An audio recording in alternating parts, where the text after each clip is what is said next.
Hello friends मु जोगेश्वर आपण देखुचंती mission TV Odia. चलो जानि नबा आज top news. Number 1 Ayushman Bharat योजना रे 70 वर्षरु अधिक वयस्क व्यक्ति मध्य अंतर्भुक्त होइचंती। शीघ्र सेमानंक पई कार्ड तैयारी आरंभ हेबाकू जाउची। या परे खूब शीघ्र आधार माध्यम रे पंजीकरण आरंभ हेबो। केंद्र स्वास्थ्य सचिव यही सूचना देइछंती। आयुष्मान भारत योजना 6 वर्ष पूर्ण करिछि। ଏହା ଅଧୀନରେ ଏପର୍ଯ୍ୟନ୍ତ 35.36 କୋଟି ଲୋକଙ୍କୁ କାର୍ଡ ପ୍ରଦାନ କରାଯାଇଛି। ସର୍ବାଧିକ 49 କାର୍ଡ ମହିଳାଙ୍କୁ ପ୍ରଦାନ କରାଯାଇଛି। ବର୍ତ୍ତମାନ 70 ବର୍ଷରୁ ଅଧିକ ଲୋକଙ୍କୁ 5 ଲକ୍ଷ ଟଙ୍କା ଅତିରିକ୍ତ ଟପ୍ ପ୍ରଦାନ କରାଯିବ। ନମ୍ବର 2 ସୁଭଦ୍ରା ଯୋଜନାର ଶୁଭାରମ୍ଭ ପରେ 25 ଲକ୍ଷ ମହିଳାଙ୍କ ଆକାଉଣ୍ଟକୁ ଟଙ୍କା ଯାଇଛି।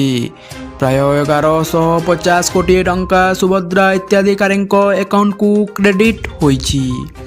ଏପଟେ ସୁଭଦ୍ରା ପାଇଁ ଆବେଦନ ପ୍ରକ୍ରିୟା ଜାରି ରହିଥିବା ବେଳେ ବର୍ତ୍ତମାନ ସୁଦ୍ଧା ଆବେଦନ କଲେଣି 75 ଲକ୍ଷରୁ ଅଧିକ ମହିଳା। ଯେଉଁମାନେ ଆକାଉଣ୍ଟକୁ ପ୍ରଥମ କିସ୍ତି ଟଙ୍କା ଯାଇନାହିଁ ସେମାନଙ୍କ ପାଇଁ ବଡ଼ ଖବର। ସମସ୍ତଙ୍କ ଆକାଉଣ୍ଟକୁ ପର୍ଯ୍ୟାୟକ୍ରମେ ଯିବ ଟଙ୍କା। ସବୁ ଯୋଗ୍ୟ ହିତାଧିକାରୀଙ୍କ ଆକାଉଣ୍ଟକୁ ପର୍ଯ୍ୟାୟକ୍ରମେ ଟଙ୍କା ପହଞ୍ଚିବ ବୋଲି ପ୍ରଭାପଡ଼ିରା କହିଛନ୍ତି।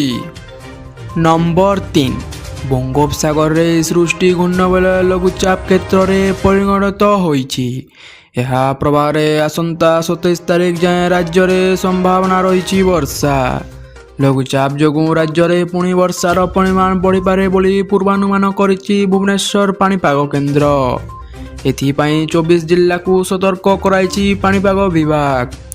ଆସନ୍ତାକାଲି ନୂଆପଡ଼ା, କଳାହାଣ୍ଡି, ରାୟଗଡ଼ା, ଗଞ୍ଜାମ, ଗଜପତି, କନ୍ଧମାଳ, ନୟାଗଡ଼, ଖୋର୍ଦ୍ଧା, ପୁରୀ, କେନ୍ଦ୍ରାପଡ଼ା, ଜଗତସିଂହପୁର, କଟକ, ବାଲେଶ୍ୱର, ଭଦ୍ରକ, ଯାଜପୁର, ଢେଙ୍କାନାଳ, ଅନୁଗୁଳ, ଦେବଗଡ଼, କେନ୍ଦୁଝର, ସୁନ୍ଦରଗଡ଼, ମୟୂରଭଞ୍ଜ, ସମ୍ବଲପୁର, ଝାରସୁଗୁଡ଼ା ଓ ବରଗଡ଼ ଜିଲ୍ଲାରେ ପ୍ରବଳ ବର୍ଷା ଆଶଙ୍କା ରହିଛି।